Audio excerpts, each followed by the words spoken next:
Hi friends, welcome to the UPSC PCS forum. आज हम weathering को देखेंगे और वेदरिंग के प्रोसेसेस के बारे में जानेंगे। ओके, वेदरिंग क्या होता है ना कि ये इन सिटू ब्रेकडाउन ऑफ रॉक होता है, जैसे कि मैंने कई बार बता दिया है। और ये एक्सोजेनेटिक जो फीचर्स काम करता है किसी भी रॉक एक्सटर्नल फीचर पे, एक्सटर्नल रॉक्स के ऊपर उसको लेवलिंग करने में, तो इसका बहुत बड़ा रोल प्ले करते हो। और ये जो फर्स्ट प्रोसेस जो होता है लेवलिंग का, वो वेदरिंग ही होता है। जैसे कि हम इस फिगर में देख रहे हैं, इस फिगर में हम देख रहे हैं कि ये एक माउंटेन है, ठीक है। और ये जो माउंटेन है वो इसके ऊपर ये टेक्टोनिक फोर्स काम किया, तो टेक्टोनिक फोर्स के कारण ये जो लैंडफॉर्म फॉर्मेशन हुआ है, ठीक है। और लैंडफॉर्म जब फॉर्मेशन हुआ है तो इसके ऊपर कुछ एक्सोजेनेटिक फोर्सेस काम करने लगते हैं। ये टेक्टोनिक फोर्सेस है, वो एंडोजेनेटिक फोर्सेस है, जिसकी वजह से बिल्डिंग ऑफ लैंडफॉर्म्स होता है। तो एक्सोजेनेटिक जब फोर्सेस काम करते हैं तो उसमें वेदरिंग जो होता है वो पहला प्रोसेस होता है। वेदरिंग क्या करते हैं, जो रॉक्स होते हैं उनको उनके जगह पे ही, रॉक का जो टूटना होता है उनके जगह पे ही, उसको हम वेदरिंग बोलते हैं। और जब यही रॉक अप स्लोप से डाउन स्लोप आते हैं तो इस प्रोसेस को हम मास वेस्टिंग कहते हैं। और जब मास वेस्टिंग, जब ये डेब्रिस जो नीचे आ जाती है और जब ये ट्रांसपोर्ट होती हैं, किसके थ्रू ट्रांसपोर्ट होने की, जो मूविंग वाटर, रिवर्स, ग्लेशियर्स, ये किसी के थ्रू भी ट्रांसपोर्टेशन इनका स्टार्ट हो जाता है। और ट्रांसपोर्टेशन के साथ साथ में एक और प्रोसेस होता है, वो होता है इरोजन। ओके, इरोजन क्या होता है ना कि जो पार्टिकल्स होते हैं, जो मूविंग पार्टिकल्स होते हैं, और जो ये इस रीजन में जो पार्टिकल्स पाए जाते हैं उनके बीच में कुछ एट्रिशन होता है, ठीक है। तो इनके बीच में ये और छोटे छोटे पार्टिकल्स हैं, तो इस प्रोसेस को हम बोलते हैं क्या, इरोजन। ओके, नेक्स्ट देखते हैं कि process is known as transport carried by agent of erosion, wind and glacier and moving water. और प्रोसेस जो होता है जब वो कैरी किए जाते हैं तो उसको ट्रांसपोर्टेशन बोलते हैं। Simultaneously erosion phenomena also occurred. उसके बाद देखते हैं कि वेदरिंग जो होता है exogenetic phenomena start with the process of exogenetic जो फिनोमेना, वेदरिंग एक्सोजेनेटिक फिनोमेना। और जो एक्सोजेनेटिक फिनोमेना जो भी फीचर्स स्टार्ट होते हैं वो, जिसमें वेदरिंग पहला प्रोसेस होता है। तो phenomena of in situ breakdown of rocks और degradation of rock through physical, chemical and biological processes. तो वेदरिंग का जो फिनोमेना होता है ना, वो फिजिकल भी हो सकता है, केमिकल भी हो सकता है और बायोलॉजिकल भी हो सकता है। तो हम टाइप्स ऑफ वेदरिंग क्या हो गया, फिजिकल प्रोसेस जिसको मैकेनिकल वेदरिंग भी कहते हैं, केमिकल प्रोसेस और बायोलॉजिकल प्रोसेस। अब हम फिजिकल वेदरिंग प्रोसेस में देखते हैं कि फिजिकल वेदरिंग प्रोसेस क्या होता है। Physical weathering process accomplished by physical processes forces that break rock into smaller pieces without changing the rock composition. तो फिजिकल प्रोसेस क्या होता है ना कि ये एक ऐसा प्रोसेस है जिसमें जो रॉक है ना वो छोटे छोटे टुकड़ों में बढ़ जाता है, छोटे छोटे पीसेस में बढ़ जाता है। लेकिन इस प्रोसेस में जो रॉक का जो कंपोजिशन होता है, केमिकल कंपोजिशन, वो चेंज नहीं होता, विदाउट चेंजिंग रॉक कंपोजिशन। लेकिन वही जब केमिकल वेदरिंग होता है, that altars the chemical structure of minerals by removing and adding elements. लेकिन वही जब अगर फिजिकल वेदरिंग की जगह केमिकल वेदरिंग होगा तो रॉक का जो फीचर, केमिकल प्रॉपर्टीज होता है, वो चेंज हो जाता है। ओके, अब फिजिकल वेदरिंग में क्या क्या होता है, किसके किसके थ्रू फिजिकल वेदरिंग हो सकता है। तो फिजिकल वेदरिंग किसके किसके, Frost waging, unloading, thermal expansion और बायोलॉजिकल एक्टिविटी के द्वारा फिजिकल वेदरिंग हो सकता है। अब हम फ्रॉस्ट वेजिंग को डिटेल में देखते हैं कि ये क्या होता है। It occurs when liquid water freezes, okay, when liquid water freezes as in freezing volume of water increases and when it enters crack of rock and the process of thawing and freezing causes rock weathering. और pre condition frost wedging का क्या होता है, range of temperature should be sufficiently high so that freeze thaw continue. ये जो process होता है ना कि मान लीजिए ये कोई रॉक है, तो ये अगर रॉक है ना, तो ये मान लीजिए यहाँ पे कोई फ्रैक्चर है, छोटे सा फ्रैक्चर है, और जब उस पर वाटर पड़ता है तो इसमें एक प्री कंडीशन दिया हुआ है कि रेंज ऑफ टेम्परेचर जो होना चाहिए वो हाई होना चाहिए। मतलब वहाँ पे प्रॉपर कोल्ड रीजन भी हो और वो वार्म रीजन भी हो। हमने रेंज ऑफ टेम्परेचर ने एनुअल भी हो सकता है और डायर्नल भी हो सकता है। डायर्नल क्या होता है ना कि आपका दिन का जो टेम्परेचर हो वो काफ़ी ज़्यादा हो, रात की जो टेम्परेचर हो वो काफ़ी कम हो। तो ऐसे कंडीशन में क्या होता है ना कि जैसे ही टेम्परेचर कम होता है तो जो वाटर होता है वो अगर फ्रीज्ड होता है तो उसकी वॉल्यूम बढ़ जाती है। अगर वाटर इसमें है, वाटर ड्रॉपलेट्स इसमें है और वो फ्रीज्ड होता है तो इसकी वॉल्यूम बढ़ जाती है। वाटर की जो वॉल्यूम जब वो आइस में कन्वर्ट होता है तो उसकी वॉल्यूम बढ़ जाती है और इसकी वजह से ये रॉक के ऊपर फोर्स डालता है और जिससे ये जो क्रैक्स है और बड़ा हो जाता है। Okay, in extra tropic mountains desert this phenomena अगर, और मेनली ये जो फ्रॉस्ट वेजिंग का वाला फिनोमिना जो होता है ना वो कहाँ पर होता है, माउंटेन्स में और डेजर्ट में, क्योंकि वहाँ का जो टेम्परेचर रेंज होता है वो हाई होता है। अनलोडिंग का फीचर देखते हैं कि अनलोडिंग क्या होता है। अनलोडिंग मेनली अकर इन बरीड रॉक। अनलोडिंग का फीचर ना तब होता है कि मान लीजिए कोई इन सिटू रॉक्स है और इसके ऊपर ये लेयर है और जब ये लेयर हट जाता है तो ये जो रॉक है, जो इन सिटू रॉक है, वो एक्सपोज हो जाता है सन के, वेदरिंग का एक्सपोज हो जाता है और जैसे ही एक्सपोज होता है तो इसका जो क्या होता है, वेदरिंग स्टार्ट हो जाता है। तो वो process when intrusive igneous rock such as granite are exposed by erosion is referred as exfoliation.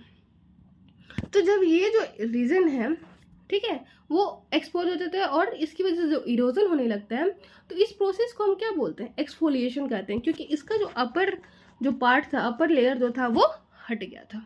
ठीक है, तो इस फीचर को हम क्या बोलते हैं, अनलोडिंग। और ये पूरा फिनोमिना क्या कहलाता है, ये फिनोमिना फिजिकल वेदरिंग का एक फीचर है। थर्मल एक्सपेंशन, थर्मल एक्सपेंशन भी ना क्या होता है कि ये तब होता है जब रेंज ऑफ टेम्परेचर हाई हो। ये भी फ्रॉजिंग की तरह ही होगा, ठीक है, ये भी फ्रॉजिंग की तरह ही काम करते हैं, फ्रॉस्ट वेजिंग की तरह ही काम करते हैं, जिसमें क्या होता है कि रेंज ऑफ टेम्परेचर ज़्यादा होता है। रेंज ऑफ टेम्परेचर ज़्यादा है मतलब क्या हुआ ना कि जब जैसे ही टेम्परेचर ज़्यादा होगा तो एक्सपेंशन ऑफ रॉक हो जाएगा और अगर रॉक एक्सपेंड कर रहा है और टेम्परेचर लो तो रॉक फिर कंट्रैक्ट, तो ये रॉक का एक्सपेंशन और कंट्रैक्शन का जो प्रोसेस होता है, रॉक एक्सपेंड हुआ तो इतना हो जाए फिर कंट्रैक्ट, तो ये जो प्रोसेस होता है इसमें ये रॉक को वीक बना देता है। ठीक है, और एक वीक बनाने के प्रोसेस में रॉक का वेदरिंग स्टार्ट हो जाता है। तो alternative expansion and contraction causes this type of weathering.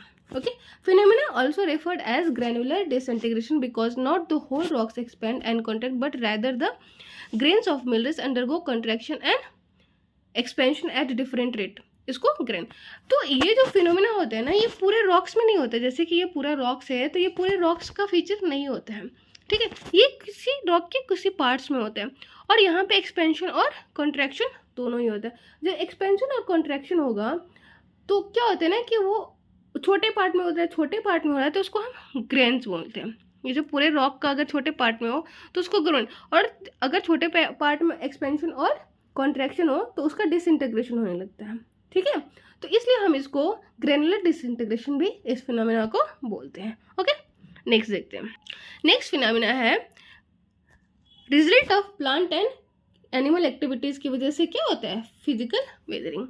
ये कैसे होते हैं, मान लीजिए ये रॉक है, ये कोई हिल्स रॉक है, तो यहाँ पे कोई पेड़ है और इसका जो रूट है वो नीचे जा रहा है। जब पेड़ का जब रूट नीचे जाता है तो वो क्या बोलता है, क्या करता है, जो रॉक्स होता है उसको वीक करता है, उसमें नए फ्रैक्चर्स क्रिएट करते हैं और वह वेदरिंग के लिए एक प्री कंडीशन हो जाता है। ओके, तो या तो ट्री जो है वो न्यूट्रिएंट्स के सर्च में रॉक को ब्रेक करता है, या बोरोइंग होता है, कुछ एनिमल्स के द्वारा माइनिंग्स होता है। ओके, अब रोल ऑफ मैकेनिकल वेदरिंग क्या होता है, मैकेनिकल वेदरिंग की वजह से क्या, break down of rock in smaller pieces. Weathering क्या करते हैं ना कि रॉक का ब्रेक डाउन कर देता है, किस में, एक छोटे छोटे पार्ट्स में। Prepare the rock for more effective chemical weathering. छोटे पार्टिकल्स होंगे तो छोटे पार्टिकल्स में क्या होता है, केमिकल वेदरिंग बहुत अच्छे से होता है। तो ये फिजिकल वेदरिंग क्या करता है ना कि केमिकल वेदरिंग के प्रोसेस को एक्सेलरेट कर देता है। ओके, अब हम देखते हैं केमिकल वेदरिंग कि केमिकल वेदरिंग क्या होता है। केमिकल वेदरिंग भी ना 3 टाइप का होता है। Out of this, there is a chemical changes in the composition of rock and form new compound of stable compound. Chemical weathering क्या होता है ना कि वहाँ पे केमिकल कंपोजिशन में चेंजेस आ जाता है, केमिकल रिएक्शन हो जाता है और एक नए कंपाउंड्स का फॉर्मेशन होता है। तो ये केमिकल वेदरिंग किसके थ्रू होता है, dissolution, hydrolysis and oxidation phenomena के थ्रू होता है। डिजोल्यूशन क्या होता है, dissolution is water is the very good dissolutor bipolar compound. जो वाटर होता है ना वो बहुत अच्छा डिजोल्व, मतलब ये बहुत अच्छा सॉल्वेंट होता है और ये बाइपोलर कंपाउंड होता है। ठीक है, ये मतलब एसिड और बेसिस के दोनों की तरह काम करते हैं। तो H2 और CO2 फॉर्म होकर क्या बनाते हैं, कार्बोनिक एसिड का फॉर्मेशन करते हैं। और इसका सबसे अच्छा एग्जांपल हमें क्या मिलता है, स्पेलियोथर्म्स। स्पेलियोथर्म्स मतलब कास्ट टोपोग्राफी जो होता है, लाइम स्टोन रिलेटेड जो टोपोग्राफी होता है वहाँ पे हमें देखने को मिलता है। जो इस टोपोग्राफी में क्या होता है ना कि जो अपर परमेबिलिटी ऑफ द लेयर होता है ना वो एब्सेंट होता है और सेकेंडरी परमेबिलिटी होता है, और वहाँ पे स्टेलेक्टाइट और स्टेगमाइट का फॉर्मेशन होता है। इसके बारे में हम डिस्कस करेंगे जब हम लैंडफॉर्म्स का फॉर्मेशन देखेंगे, formation of landforms during karst topography, in karst topography in limestone region. तो ये जो स्टेलेक्टाइट है और स्टेगमाइट है, in limestone rock structure retain some changes. तो यहाँ पे कुछ चेंजेस होने लगता है। Okay, oxidation. ऑक्सीडेशन क्या होता है, rusting of iron combines with oxygen. तो ऑक्सीडेशन जो फिनोमेना होता है उसमें क्या होता है कि कोई कंपाउंड जो होता है वो ऑक्सीजन से रिएक्ट करता है और वहाँ पे ऑक्सीडेशन का प्रोसेस होता है। और इसका सबसे अच्छा एग्जांपल जो होता है वो क्या होता है, iron.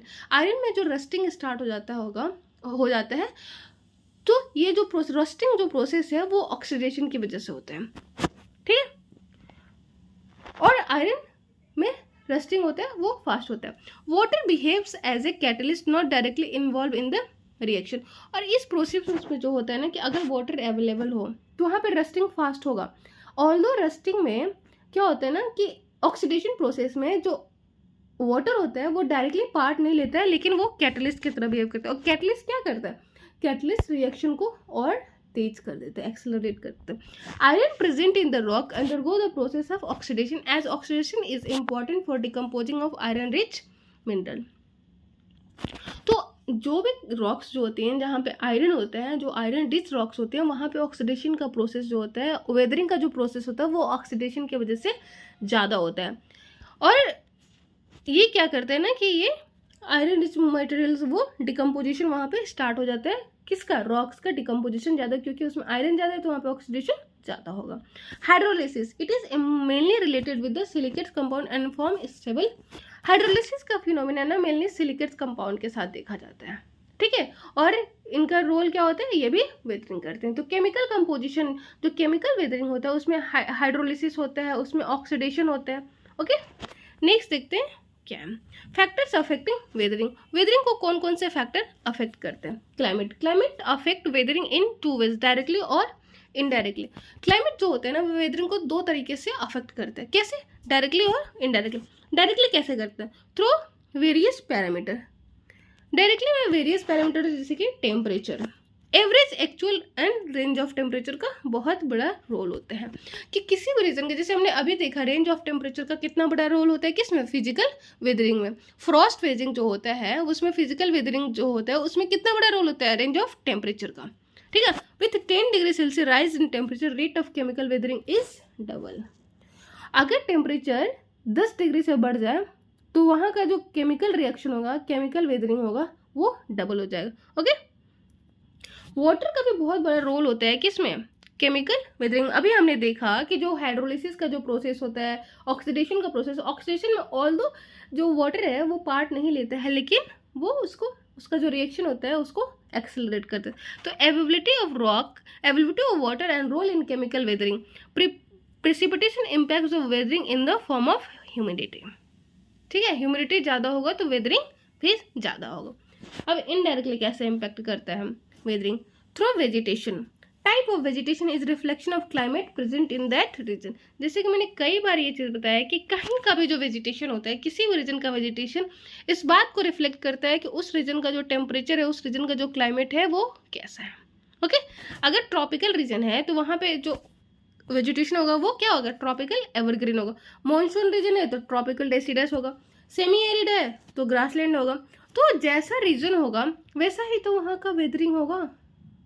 Okay, structure of rock, जैसे कि कई बार जो होता है ना कि ग्रास जो होता है ना वो उतना ज़्यादा वेदरिंग में हेल्प नहीं करते जितना कि ट्रीज होते हैं। ट्रीज क्या करते हैं, ट्रीज के रूट नीचे जाते हैं और वो इम्पैक्ट करते हैं वेदरिंग के जो स्ट्रक्चर, जो रॉक का स्ट्रक्चर होता है उसको वीक करते हैं। जबकि जो ग्रास होता है वो सब जगह से फैला हुआ होता है और बाइंड करके रखता है किसको, रॉक्स को, सॉइल्स को। ओके, स्ट्रक्चर ऑफ रॉक कैसे हेल्प करते हैं। Sedimentary rock, sedimentary rock soft rock होते हैं। सॉफ्ट रॉक तो मोर वल्नरेबल और सॉइल लेयर ये जब मैंने सॉइल पढ़ाया था तो उसमें भी इस बात को डिस्कस किया था कि जो सेडिमेंट्री रॉक होता है वहाँ के जो सॉइल फॉर्मेशन होता है वो थिक होता है। थिक क्यों होता है? क्योंकि वहाँ का वेदरिंग फास्ट होता है। वहाँ के जो रॉक्स होते हैं वो वीक होते हैं, तो वहाँ पे वेदरिंग फास्ट होता है। Metamorphic rock very hard rock होता है और लेस वल्नरेबल होता है। किसके? वेदरिंग के। तो अगर रॉक अगर मेटामॉर्फिक है तो वो लेस वल्नरेबल होगा किसके? वेदरिंग। इग्नियस रॉक में भी दो टाइप का रॉक मिलता है, एक होता है ग्रेनाइट और दूसरा होता है बेसाल्ट। ग्रेनाइट रॉक जो होता है ना वो लेस वल्नरेबल होता है वेदरिंग का, लेकिन वही बेसाल्टिक जो होता है वो उसकी जो वेरिएबिलिटी होती है ना वो चेंज। जैसे कि चंबल रीजन का जो रॉक्स है ना वो बेसाल्टिक रॉक है मेनली, और बेसाल्टिक रॉक जो होता है ना वो कभी कभी उसका जो रॉक्स होता है वो हाईली वल्नरेबल होता है और कभी कभी वो रेजिस्टेंट रॉक होता है। तो रॉक के स्ट्रक्चर के ऊपर डिपेंड करता है। ओके, अब हम स्लोप को देख लेते हैं। स्टीप स्लोप, स्टीप स्लोप होगा तो वहाँ का जो moving down and expose of new rock weathering is fast. मैंने कई बार बताया कि जब स्टीप रॉक रहेगा तो यहाँ से जो भी पार्टिकल्स होंगे तो वो वेदर्ड होके नीचे आ जाएंगे। तो ये जो रीजन है फिर से एक्सपोर्ट हो जाएगा किसके? सन के और वेदरिंग प्रोसेसेस के। तो जो स्टीप रॉक होते हैं वो हाईली वल्नरेबल होते हैं किसके? वेदरिंग के। जेंटल स्लोप जबकि लेस वल्नरेबल, क्योंकि अगर यहाँ पे वेदरिंग हो रहा है तो ये डेब्रिस जो है यहाँ पे जमा हो रहा है और इस जो रॉक है जो नीचे वाला रॉक है उसको लेस वल्नरेबल बना रहा है किसको? वेदरिंग को। As debris will not move down the slope protect and would act as a protective cover for the underlying rock. ठीक है, क्योंकि यहाँ पे जो डेब्रिस स्लोप है वो नीचे नहीं आ रहा है और ये प्रोटेक्टिव कवर की तरह काम कर रहा है। ओके, नेक्स्ट देखते हैं pores opening also decide Frost waging and phenomena. Frost waging में मैंने आपको बताया था कि अगर फ्रैक्चर होगा तो वहाँ पे क्या होगा? अगर किसी रॉक में फ्रैक्चर है तो यहाँ पे फ्रॉस्ट वेजिंग है, यहाँ पे जो वाटर जाएगा और वहाँ पे फ्रीजिंग और थॉइंग का जो सिचुएशन बनेगा तो ये रॉक को और वीक करता जाएगा। तो अगर पोर्स पहले से ही ज़्यादा होगा तो यहाँ पे वाटर जो है वो अंदर तक डीप करेगा और ये फ्रॉस्ट वेजिंग के जो फिनोमिना होते हैं उसको और एक्सेलरेट करते हैं। मोर वेपनिंग, ग्रेटर सरफेस एरिया और मोर फ्रॉस्ट वेजिंग। एक्सपोज मोर रॉक मोर वेदरिंग, और रॉक भी अगर एक्सपोज है तो वहाँ पे भी मोर वेदरिंग होगा, जैसे कि हमने देखा स्टीप स्लोप पे। Vegetation cover, protective and destructive role. Vegetation कैसे प्रोटेक्टिव और डिस्ट्रक्टिव रोल को प्ले करते हैं? जैसे कि ग्रास है, मैंने बताया कि bind the soil and protect the soil from erosion. Grass क्या होता है ना कि जैसे अभी हम इस पिक्चर में देख रहे हैं कि ग्रास एक तरह से समान रूप में जमा है तो वो क्या करते हैं? सॉइल को बाइंड करके रखते हैं, ठीक है, और उसको प्रोटेक्ट करके रखते हैं किससे? डिसइंटीग्रेशन से, वेदरिंग से। लेकिन वही अगर